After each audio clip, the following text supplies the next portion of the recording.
مسیح خداوند میں آپ سب کی سلامتی ہو۔ میں انیل واشنگٹن بات کر رہا ہوں from horizon shine university Pakistan. تو آج میں بات کرنے کو ہوں کہ اکثر جو ہے اس بات کو سننے میں ملتا ہے اور سننے میں آیا ہے کہ یسوع مسیح جو ہیں وہ ازلی ہیں۔ تو آج میں اس کے متعلق بات کروں گا اور اسی طرح آگے بڑھتے ہوئے بہت سی چیزیں اس میں بشمول جو ہے وہ ہمیں نظر آئیں گی۔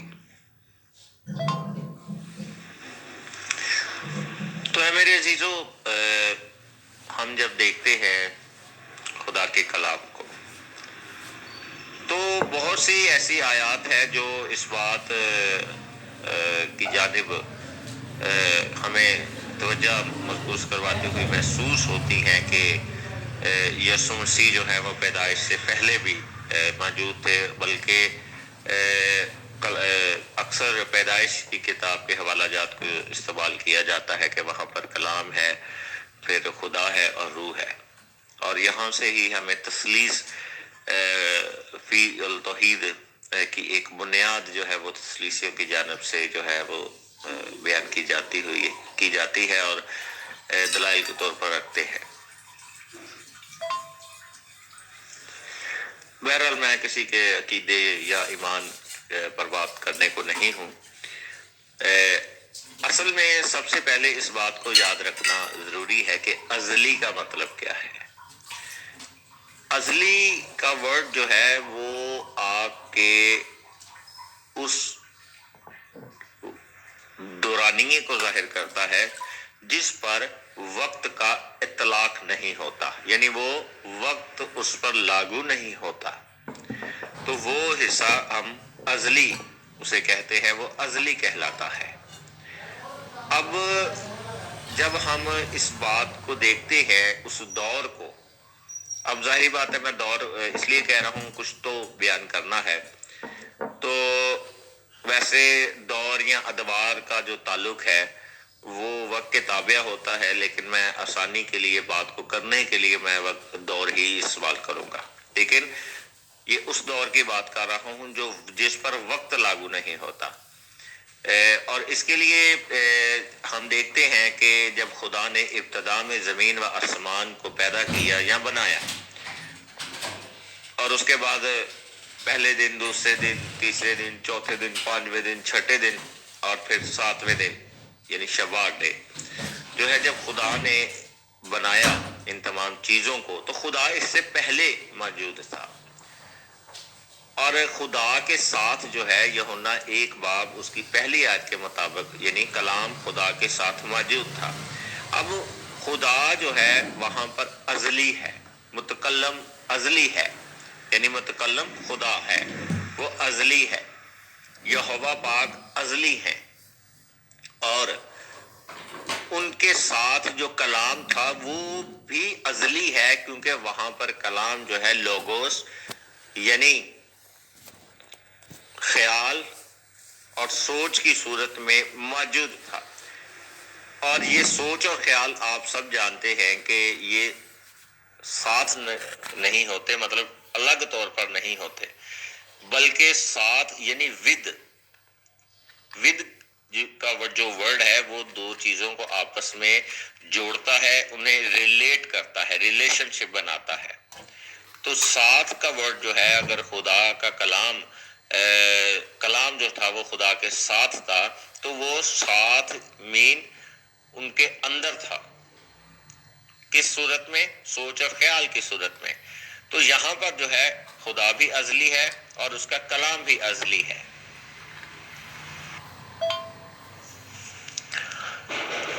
اور جب ہم یوحنا پہلے باب کی پہلی آیت کو پڑھتے ہیں تو وہاں پر آگے لکھا ہے کہ کلام خدا تھا۔ اب یہاں پر تھا کا مطلب جو ہے، کیونکہ یوحنا اس پہلے وقت کی بات کر رہا ہے، وہ ماضی کی بات کر رہا ہے، تو اس لیے اس نے ورڈ تھا کا استعمال کیا۔ تو یہاں پر ہم دیکھتے ہیں کہ کلام خدا تھا۔ اب بائبل کو جب ہم پڑھتے ہیں تو وہاں پر لکھا ہے کہ خدا روح ہے، اور خدا روح ہے یعنی اس کا کوئی جسم نہیں ہے۔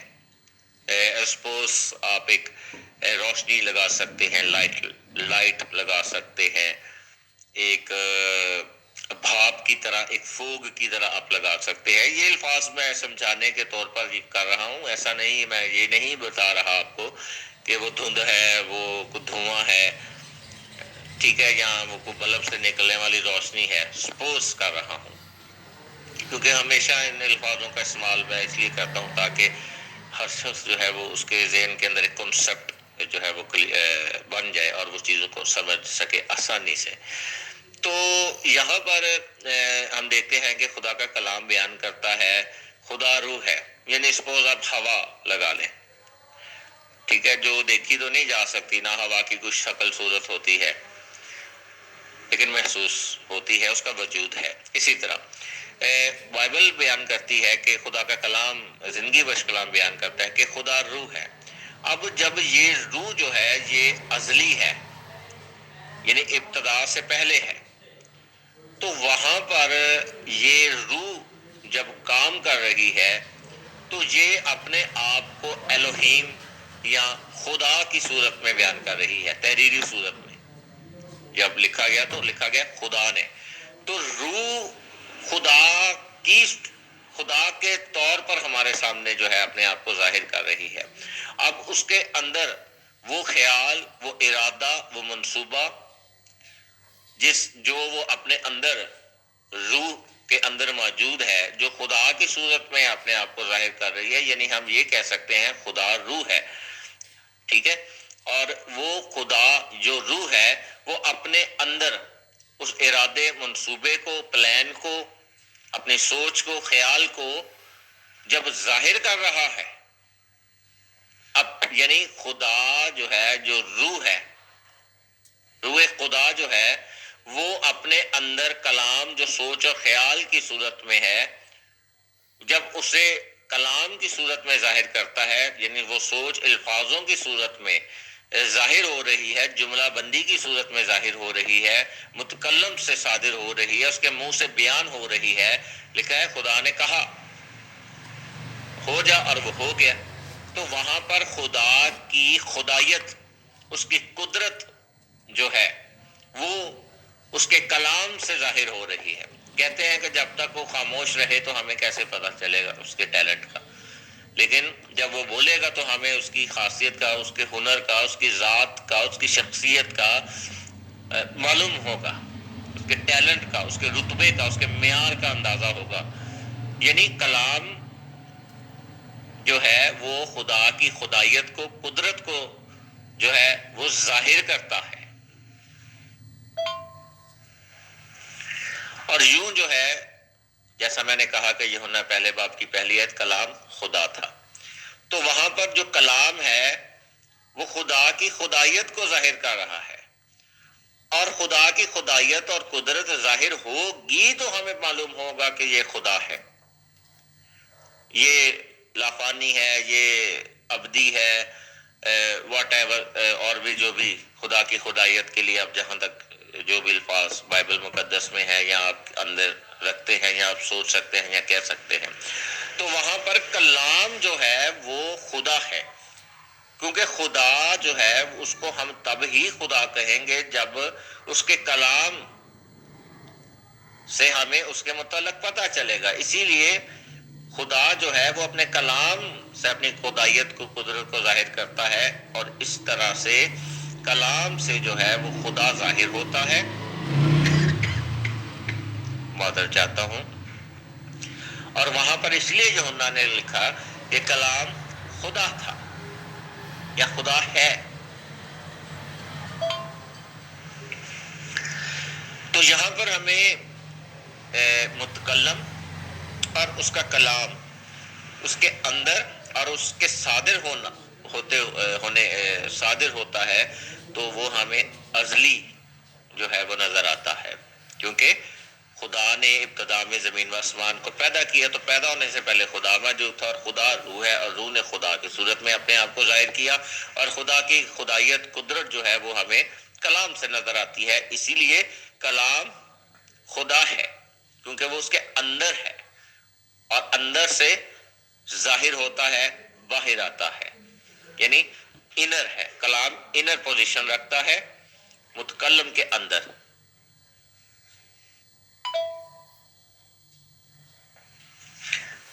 اور پھر ہم ابھی تک کلام پر بات کر رہے تھے. اب وہی کلام جو ازلی ہے، وہ کلام پہنچتا ہے پیغام کی صورت میں مریم کے پاس، مقدسہ مریم کے پاس، کنواری مریم کے پاس.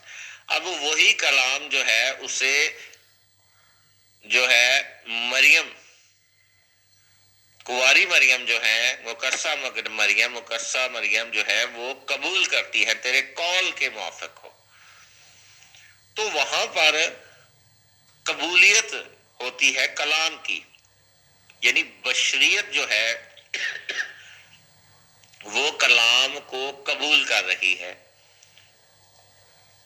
نادیدنی کو دیدنی جو ہے وہ اپنے اندر رکھ رہی ہے. اب وہ کلام جو ہے مریم کے اندر ٹھہرا، اور اس نے اسے اپنی سوچ سے قبول کیا، یعنی سول میں رکھا، یعنی اس نے اپنی روح، جسے سول کہتے ہیں، اپنے دم سے جو ہے جو اس کے اندر تھا، زندگی تھی، اس میں قبول کیا، سول میں ایکسپٹ کیا. اب مینٹیلٹی کو ظاہر کرتی ہے سول، آپ کی مائنڈ کو، آپ کی میڈیٹیشن کو، آپ کی سوچ کو ظاہر کرتی ہے. اس نے قبول کیا، اس کے سایہ تلے آئی، اور حق تعالیٰ کی قدرت اس پر کیا کرے گی؟ سایہ کرے گی، سایہ ڈالے گی. تو کیا ہے قدرت؟ کس سے قدرت؟ جیسا میں نے پہلے بیان کیا، قدرت کیا ہے؟ خدا کا کلام ہے. اور وہ کلام کے اندر اس نے اپنی سوچ کو، اپنی مینٹیلٹی کو، اپنی سول کو، مائنڈ کو، میڈیٹیشن کو، سوچ و بچار کو، جو ہے اپنے تھاٹس کو، خیالات کو کیا کیا؟ اس کے تابع کیا. جو حق تعالیٰ کے پردہ میں رہتا ہے وہ قادر مطلق کے سائے میں کیا کرتا ہے؟ سکونت کرتا ہے. تو وہاں پر soul under word of God, اور ذو القدس کی قدرت سے کیا ہوئی؟ حاملہ پائی گئی. اور جب کلام بیج کی صورت اختیار کر رہا ہے، اور روح القدس جو ہے وہ اس تمام کام کو ایک انرجی کی صورت میں ظاہر کر رہا ہے. اب آگے جا کر یوحنا کی انجیل میں لکھا ہے کہ کلام مجسم ہوا.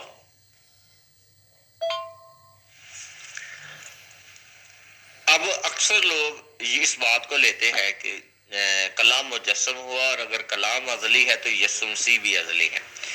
یاد رکھیں کہ بے شک بائبل مقدس میں لکھا ہے، لیکن اس سے آگے کیا لکھا ہے؟ پہلے باب میں لکھا ہے، اس کی کالمن شاید 14ویں آیت ہے، پڑھ لیجئے گا یوحنا کی انجیل کی پہلے باب کی 14ویں آیت. تو وہاں پر لکھا ہے کہ کلام مجسم ہوا. اب کلام مجسم ہوا، اگر کلام مجسم ہوا تو کیا آگے جو لکھا ہے کہ کلام کو فضل سے معمور ہونے کی ضرورت ہے، اس کو سچائی سے معمور ہونے کی ضرورت ہے؟ تو یہ بات سوچنے کے لائق ہے. یاد رکھے کلام جو ہے وہ ہمیں کلام خود ایک سچائی ہے، اسے معمور ہونے کی ضرورت نہیں ہے. کلام جو ہے اس کے ذریعے سے فضل ہوتا ہے، اس کو خود فضل سے معمور ہونے کی ضرورت نہیں ہے.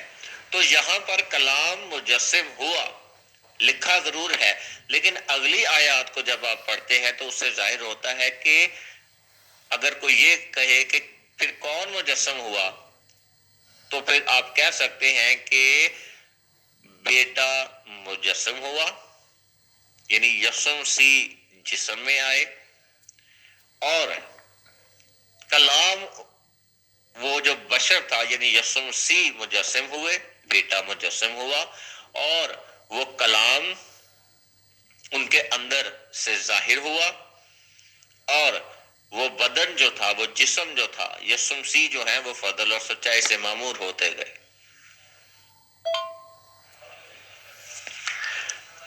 یعنی کلام کا مجسم ہونا، کلام کا تعلق جو ہے وہ پیغام اور الفاظ ہے، اور مجسم ہونے کا تعلق جسم سے ہے، بدن سے ہے، انسان سے ہے، بشر سے ہے۔ اب وہ کلام جو تھا اس نے بشریت کو اپنایا، اس نے ہیومن نیچر کو اپنایا اور اس میں سے کام کیا۔ یعنی یہاں پر بھی خدا ہے اور دوسری طرف انسان ہے، اور درمیان میں کلام ہے، اور اسی طرح سے یسوع مسیح کے اندر کلام ہے جو اس سے ظاہر ہوا۔ یعنی باپ کو کسی نے نہیں دیکھا، خدا کو، روح کو کسی نے نہیں دیکھا، لیکن اکلوتے بیٹے نے ظاہر کیا۔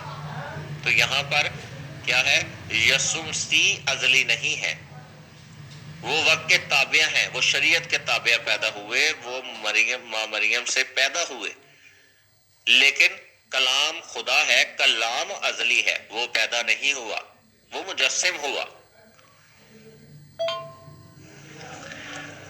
اور یہ تمام چیزیں جو ہیں کہ کلام مجسم ہوا، یہ ہونا ایک بات اس کی 14ویں آیت کے اندر جب آپ پڑھیں گے تو آپ جب اسے یونانی زبان کے اندر جو ورڈ استعمال ہوا ہے جب آپ اسے پڑھیں گے اس کے مطلب کو سمجھیں گے۔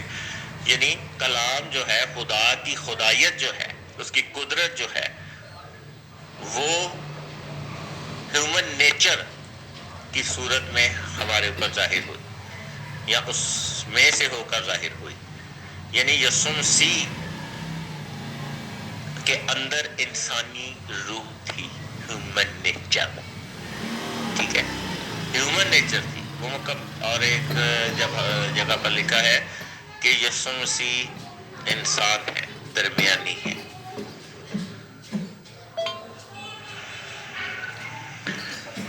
اب اکثر بھائی ہمارے مسیحی بھائی جو ہے وہ اس بات کو ایکسپٹ نہیں کرتے، سب کی بات نہیں کرتا۔ جب بھی میں کسی کے متعلق بات کرتا ہوں وہ سب کی نہیں کرتا، تو بعض ایسے ہیں وہ اس بات کو مانتے نہیں ہیں، وہ کہتے ہیں اگر انسانی روح ہے تو اس کے اندر گناہ ہے۔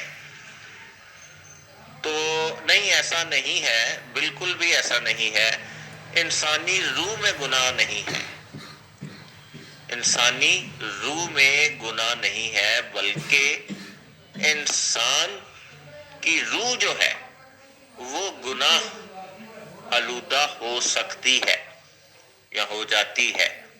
اب یسوع مسیح نے اس دنیا میں آ کر مکمل طور پر عام بشر کی طرح زندگی گزاری، انہیں بھی بہت سی چیزوں کا سامنا کرنا پڑا جیسے آج ہم کرتے ہیں، لیکن وہ اس پر غالب آئے۔ انہوں نے اپنی پوشاک پر، روحانی پوشاک پر کوئی دھبا لگنے نہیں دیا۔ وہ منادی سے پہلے عام انسانوں کی طرح رہے، گلی کوچوں میں رہے۔ تو ایسا نہیں ہے کہ ان کے اندر اگر انسانی روح نہ ہوتی تو شاید کفارہ بھی قبول نہ ہوتا، کیونکہ انہیں عام انسان کی طرح اس دنیا میں رہ کر غالب آنا تھا۔ وہ بھی سوچتے تھے، میڈیٹیٹ کرتے تھے، اور سوچنے کا تعلق جو ہے وہ آپ کی سول سے ہے، انسانی روح سے ہے، اور جو انسانی روح رکھتا ہے وہ سوچتا ہے، وہ اچھے برے کی تمیز کرتا ہے، اور پاک روح جو ہے وہ اس کی سول پر غالب آتا ہے۔ ہولی اسپرٹ، روح القدس، روح حق جب آپ کی سول سے کے اندر پیوستہ ہوتا ہے تو وہ آپ کی رہنمائی کرتا ہے۔ امتیاز آپ جو چیزوں کو کا امتیاز پرکھتے ہیں وہ اپنی انسانی روح سے ہوتا ہے، لیکن امتیاز جو ہے وہ آپ روح کی رہنمائی میں کرتے ہیں۔ تو یسوع میں سول اینڈ اسپرٹ دونوں ہی موجود تھی، یعنی لکھا ہے پہلا تسلونیکیوں کے اندر کہ انسان روح، جان اور بدن کا مرکب ہے، اور ایک انسان کے ہر انسان کے اندر روح، جان اور بدن موجود ہے، اور یسوع مسیح انسان تھے۔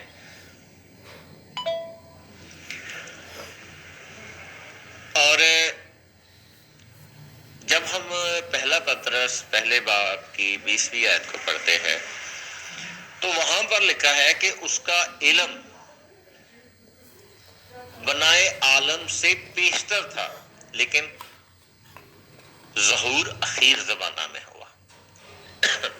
یعنی عالم کے بنائے جانے سے پہلے، وقت کے لاگو ہونے سے پہلے، جو میں نے پہلے ذکر کیا، اس کے اندر علم جو تھا، لکھا ہے کہ خدا کا خوف علم کا شروع ہے، یعنی آپ اسے کلام کہہ سکتے ہیں۔ اس کا علم جو ہے، یعنی کس کا علم؟ خدا کا، جو روح ہے، اس کا کلام یا اس کا علم جو تھا وہ بنائے عالم سے پیشتر تھا، یعنی ازل سے تھا، لیکن ظہور اخیر زمانہ میں ہوا۔ یعنی وہ کلام جو تھا وہ بنائے عالم سے پیشتر موجود تھا، یعنی کلام ازل سے ہے، بنائے عالم سے، عالم کے بنائے جانے سے پہلے ہے، لیکن اخیر زمانہ میں اس کا ظہور ہوا، یعنی یسوع مسیح کی صورت میں ظاہر ہوا۔ تو یہاں پر بھی جو ہے ہمیں غور کرنے کی ضرورت ہے کہ یسوع نام جو ہے وہ بنائے عالم سے پیشتر ہی تھا، ایمانویل بنائے عالم سے پیشتر ہی تھا۔ نام کی بات کر رہا ہوں کیونکہ نام آسمان سے آئے تھے، تو وہ آسمان سے اگر آئے تھے تو وہ بنائے عالم سے پیشتر خدا کے اندر کلام علم کی صورت میں موجود تھے، ازل سے تھے نام، لیکن ظہور کس میں ہوا؟ ظاہر کی صورت میں ہوا، یسوع مسیح کی صورت میں، ایمانویل یسوع مسیح کی صورت میں اخیر زمانہ میں ظاہر ہوا۔ یسوع نام اخیر زمانہ میں ظاہر ہوا جو بنائے عالم سے پیشتر موجود تھا، کلام علم کی صورت میں۔ اب یہاں پر کیا ہے کہ یسوع جو ہے وہ پہلے موجود نہیں تھے، یسوع مسیح جو ہیں وہ مریم سے پیدا ہوئے، ان کا آغاز شروع وہاں سے ہی ہے، لیکن ان کے اندر جو کلام ہے وہ ازل سے ہے۔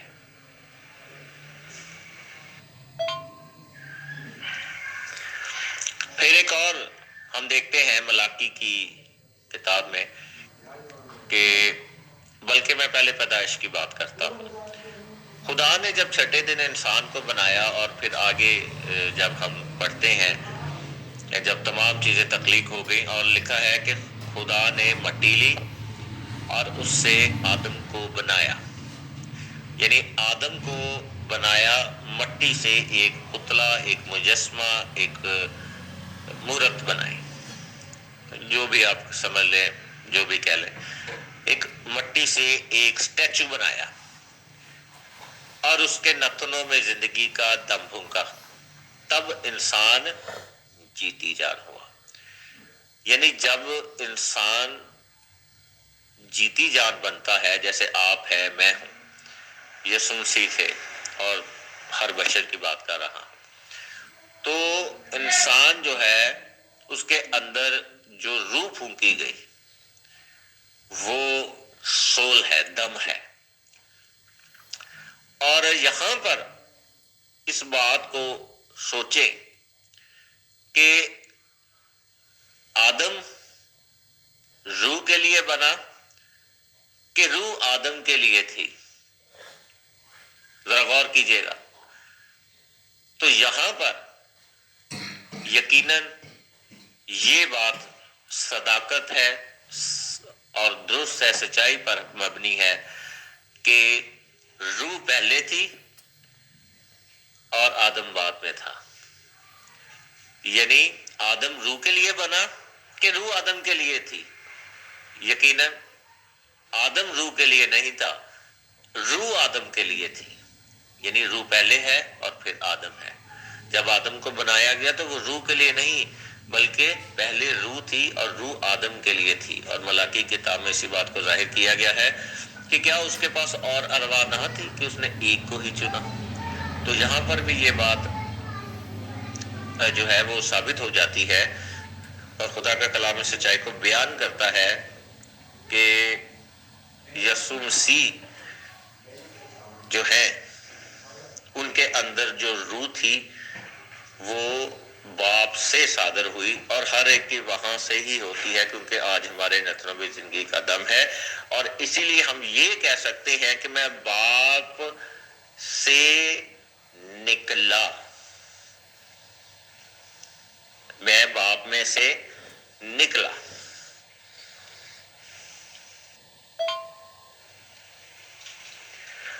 یعنی کہ میں باپ میں سے نکلا، کہ میں جس صورت میں تھا میرے اندر جو روح ہے، میں پہلے جسم نہیں، میں نے جسم بعد میں پکڑا، پہلے مجھ میں روح پھونکی گئی، میرے لیے روح پہلے سے تیار تھی، اور وہ روح باپ سے صادر ہوئی اور میرے اندر پھونکی گئی، دم سول، یہ سانس خدا کا ہے۔ تو میں باپ سے نکلا، اور اس کے اندر جو اس کی حکمت ہے، اس کا کلام جو میں اپنے اندر رکھتا ہوں وہ ازل سے ہے، میری روح ازل سے ہے، لیکن میں بشری اعتبار سے ازلی نہیں ہوں، روحانی اعتبار سے ازلی ہوں۔